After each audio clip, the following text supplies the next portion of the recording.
Fala galera, aqui quem fala é o Du, sejam muito bem-vindos ao Super Multiverso. E o negócio é o seguinte, a nossa análise de filmes de super-heróis dos anos 2000 finalmente chega ao ano de 2005, o que significa que a gente vai ficar um tempo aqui no canal agora falando sobre filmes que completam exatos 20 anos agora em 2025. Sim, a gente tá ficando velho. E o aniversariante escolhido de hoje foi o filme do Quarteto Fantástico. Acho que ele é bem famoso, todo mundo já assistiu, muita gente odeia, muita gente gosta.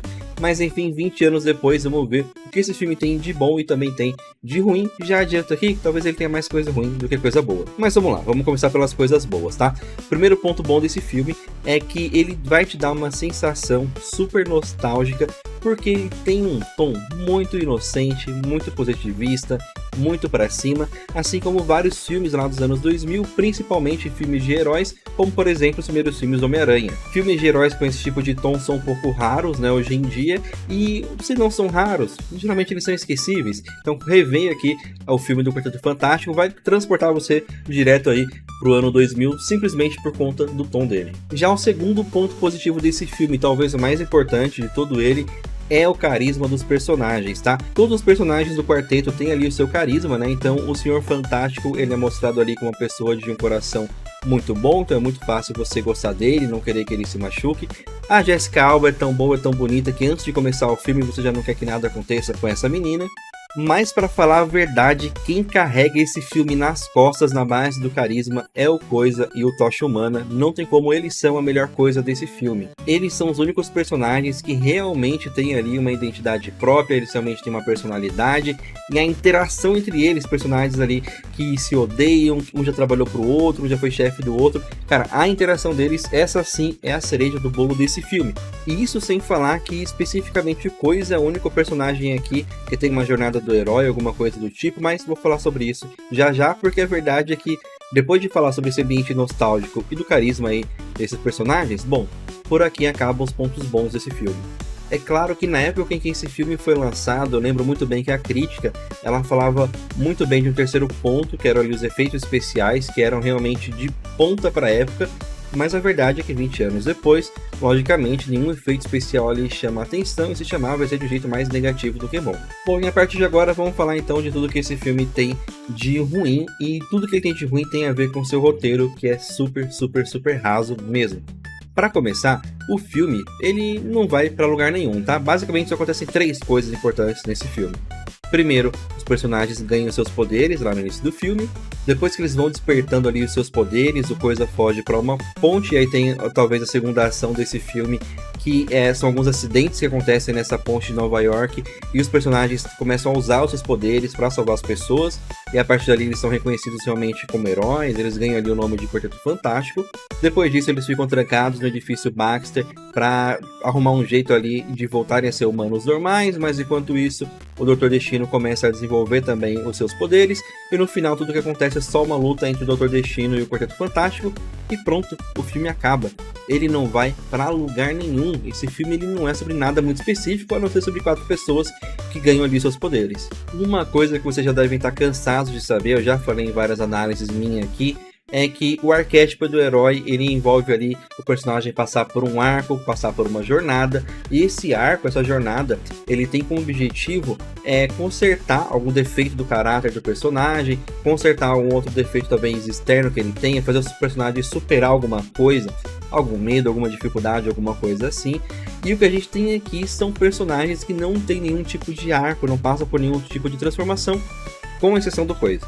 Então vamos lá, vamos pegar o Coisa aqui como exemplo. O que acontece com ele é uma transformação muito boa, ele passa ali por um grande arco, ele tem um grande aprendizado. Isso porque o poder dele muda a aparência dele, transforma ele em um monstro, e a partir daí ele tem problemas para se identificar como o humano que ele era antes, porque ele olha no espelho e ele vê um monstro, então ele tem um problema ali de identidade, que faz ele fugir lá para a ponte. Quando ele vai ver a mulher dele também não enxerga mais o marido dela, enxerga o monstro, então ela meio que pede ali a separação. Inclusive, depois do incidente da ponte, onde o Coisa ajuda ali a salvar pessoas, inicialmente os policiais até apontam armas ali pro Coisa, porque ok, você salvou as pessoas, mas ainda assim você é um monstro. Aí tem que ter uma intervenção ali da galera para os policiais pararem de apontar as armas pro Coisa e reconhecer que não, ó, ele não é um monstro, ou ele não é um monstro tão mau assim. E vai ser justamente por conta desse problema de identidade que o Coisa ele vai dar ouvido ali ao Dr. Destino. Ele vai estar lá na máquina do Dr. Destino que vai tirar os poderes dele. E quando ele perceber, na verdade o Dr. Destino queria tirar esses poderes porque ele era forte demais como Coisa.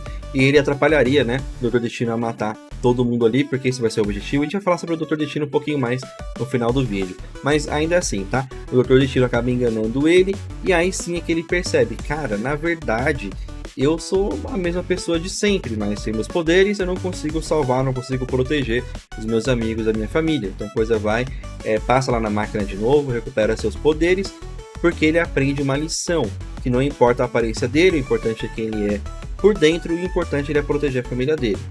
Então isso sim é que é um arco, que é uma jornada de herói. O Ben Green, ele vira ali um monstro e ele abdica da sua humanidade, da sua aparência comum, ele continua sendo um monstro para poder proteger a sua família, proteger os seus amigos, porque para ele isso é mais importante e não a sua aparência.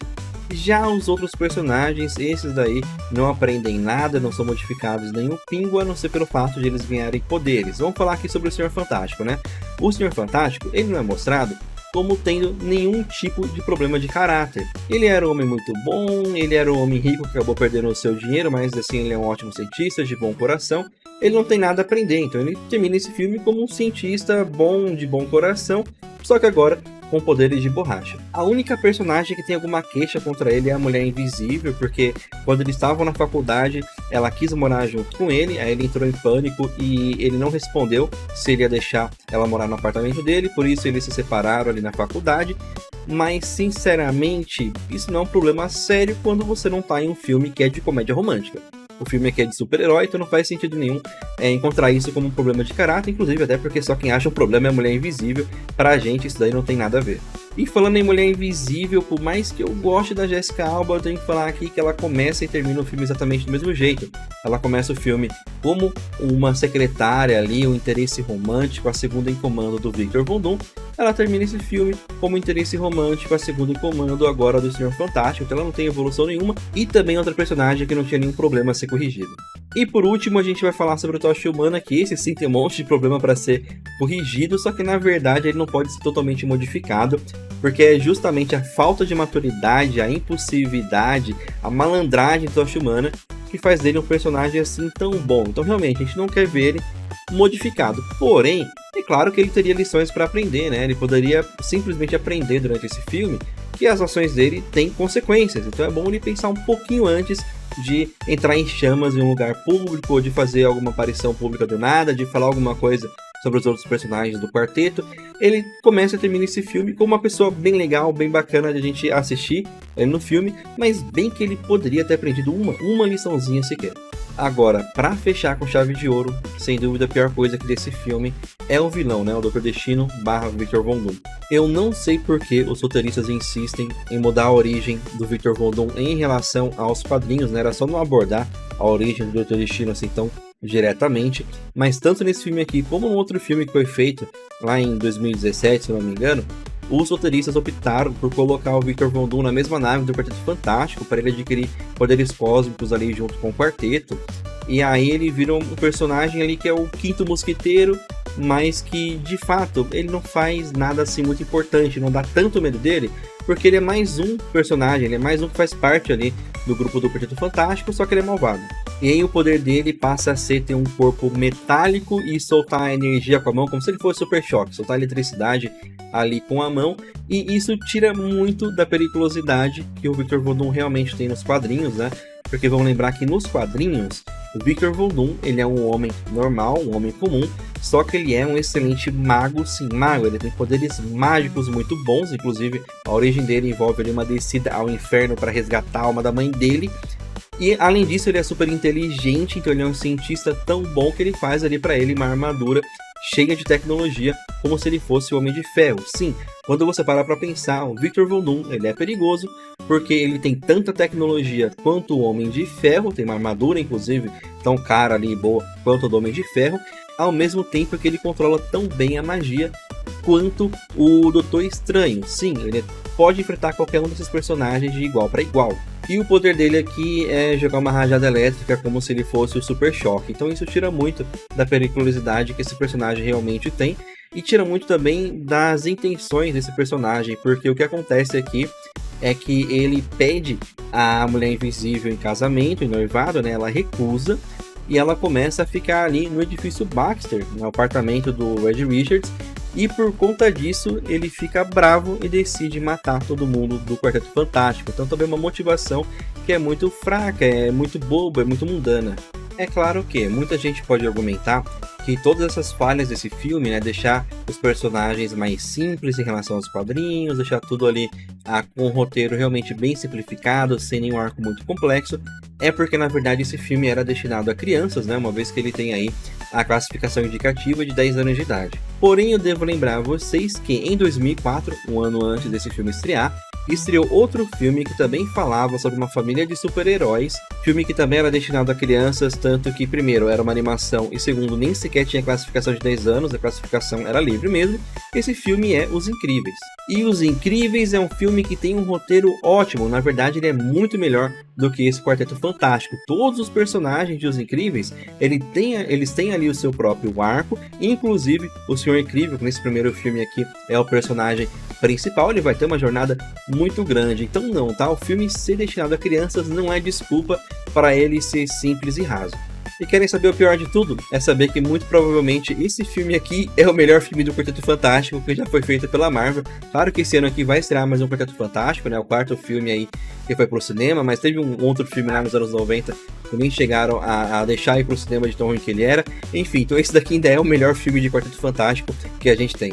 Bom, mas agora eu quero saber de vocês. O que é que vocês acham desse filme? Tem mais algum ponto aí bom ou ruim que eu esqueci de mencionar? Deixe tudo aqui nos comentários. Não esquece de curtir o vídeo se você assistiu até aqui. E se você gostou, pensa também em se inscrever aqui no canal, porque nós somos aqui um canal estreante no YouTube. A gente não tem ainda nem 100 inscritos, então você pode ajudar a gente a chegar aos primeiros 100 inscritos aqui do Super Multiverso, beleza?